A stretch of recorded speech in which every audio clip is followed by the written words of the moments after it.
Hello, I am Joel, and first of all, I would like to mention that this presentation is part of the final project to get my degree in telecommunications engineering. So let's get started. I have been working on the development of an animal tracking system using the TinyML kits, which is the topic for this workshop. Well, this project is part of an ongoing interdisciplinary project involving physicists, biologists, and engineers from the Bariloche Atomic Center and some other institutions. They seek to answer some basic questions about the biology of animals species. In this context, the particular objective of this project is to design an energetically efficient small-scale wildlife monitoring system that enable us to discriminate different states or behaviors of an animal, such as walking, eating, mating, etc. In particular, the animal of interest for this specific project is the Chelonoidis chilensis, a terrestrial tortoise which in recent years has been classified as a threatened species. In, in this sense, one of the states that we are particularly interested in identifying is the digging of nest by the female to lay her eggs. So with the real-time classification and the subsequent incorporation of a GPS antenna, we will be able to recognize this behavior, and then we could send information about the tortoise position so that someone could approach to protect the nest. In this slide, I show you in the image on the left an estimated distribution of the Chelonoidis chilensis. It inhabits in large regions of Argentina and is also found in Bolivia and Paraguay. Those regions have been strongly affected by human activities, and illegal trade has contributed in the decrease of their population size, causing this species to enter the category of threatened species in a vulnerable state. This problem also served as motivation to carry out this project because learning how a species moves diarrhea and seasonally help to establish guidelines that contribute to their conservation. For this project, we are using an Arduino Nano 33 BLE Sense, which support TinyML applications, and it has incorporated many sensors for different applications. In particular, I have been using the IMU sensor, which I proceed to describe. It has three elements: an accelerometer, a gyroscope, and a magnetometer. In order to distinguish movement, I have been focused on the accelerometer one. In this table, we can observe the different sensor modes of operation along with their respective power consumption. As our device will be operating in the field, one of the limitations we face is power consumption, as we will be incorporating a battery. So it's crucial to determine the ideal frequency that allows us to achieve our purpose, distinguishing behaviors or distinguishing activities, states. If the frequency is too low, we may lose information of the movement, and as a result, we won't be able to distinguish behaviors accurately. On the contrary, higher frequencies consumes more energy, and it's also a problem. To estimate how long the device will be in the field before the battery run out only using the Arduino board, here below I show an approximated duration using a lithium rechargeable battery with capacity of 600 mAh.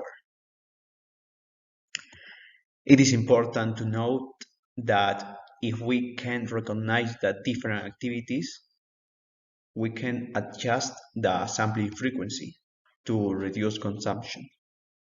For instance, if it recognized that the tortoise is sleeping, the device could reduce the sample frequency of the accelerometer and even turn off the GPS, saving energy and extending the battery life. In order to observe these power consumption changes, we modify the sample frequency of the IMU sensor. However, we still cannot detect any change in consumption when measuring it with a current meter. Alternatively, following the instructions from the Arduino support to reduce power consumption, we cut the Cooper trace, as I show in the image, to bypass the step-down converter and enable powering the board directly with 3.3 volt external power source. And here we can see the setup used to register the power consumption before and after cutting the Cooper trace. As we can see, the power consumption was reduced by around 10 milliampere. However, according to the datasheet, we should see even less consumption by modifying the sample rates or even turning off the IMU sensor, which I did, but it didn't work either. And here I present the prototype, which includes the Arduino board, a GPS module, and a SD memory card, where we pretend to save information from sensors and GPS in this first part, where we pretend to determine ideal operational sample frequency. To characterize this prototype, we would like to know the power consumption. It begs the question, what is the final consumption? What is the consumption of the board plus the GPS plus the memory card?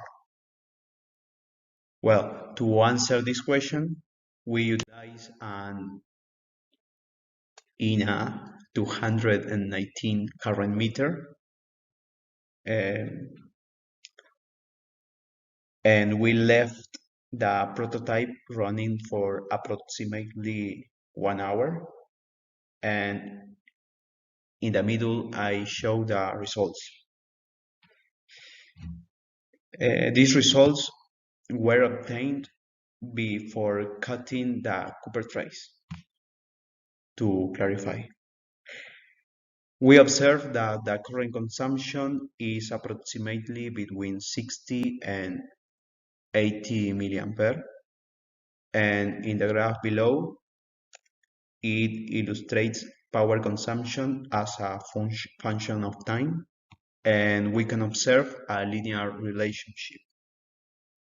As a result, we can calculate an average power consumption of 73.3 milliampere hour. A highly value in contrast with the consumption of the board. This is because the GPS antenna requires at least 45 milliampere to operate correctly. To handle this, we add a BJT transistor that operates in the cutoff and saturation regions. This allows us to directly cut off the power supply to the GPS module and the antenna, reducing the power consumption. As an anecdote, in order to test a GPS antenna, I took a short tour inside the Atomic Center campus, and the results are shown here. On the left, the trajectory traced with GPS data from the prototype, and on the right, a trajectory with a mobile phone. Well, in the following slides, I will talk a little about how we are using the Edge Impulse platform to train our models. First, we attempt to distinguish between the general states of movement and stillness. So, to start the process of classification, we need to label the data. Here, I show accelerometer's magnitude signals from a campaign which lasted around 3 days.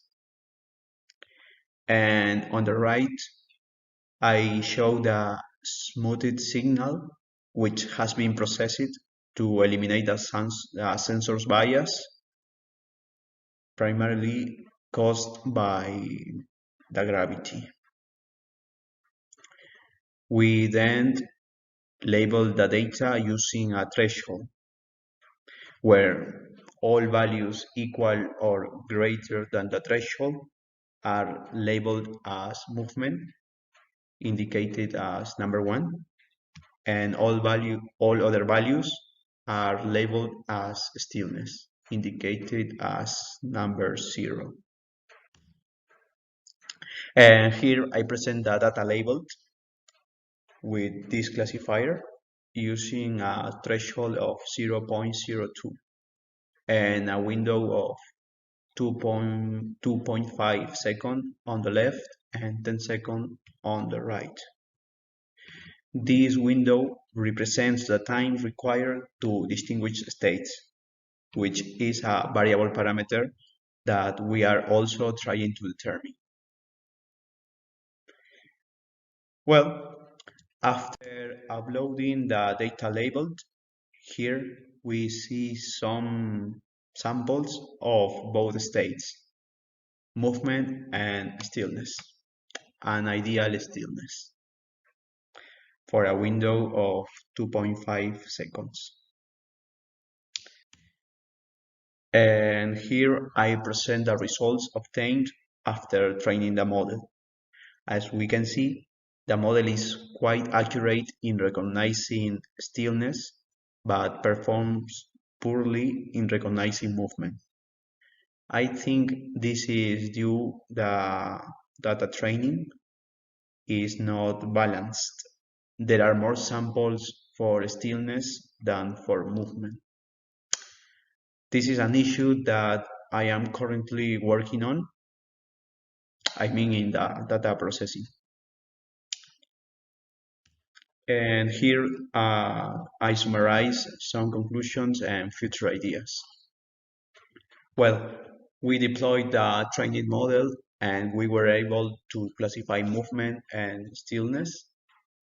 Also, we managed to reduce the power consumption of the prototype by adding a transistor that operates in cutoff and saturation regions. And as a future idea, we would like to distinguish different behaviors within the state of movement, such as walking, eating, mating, as I mentioned in the beginning. Well, that's all, and thank you for your time.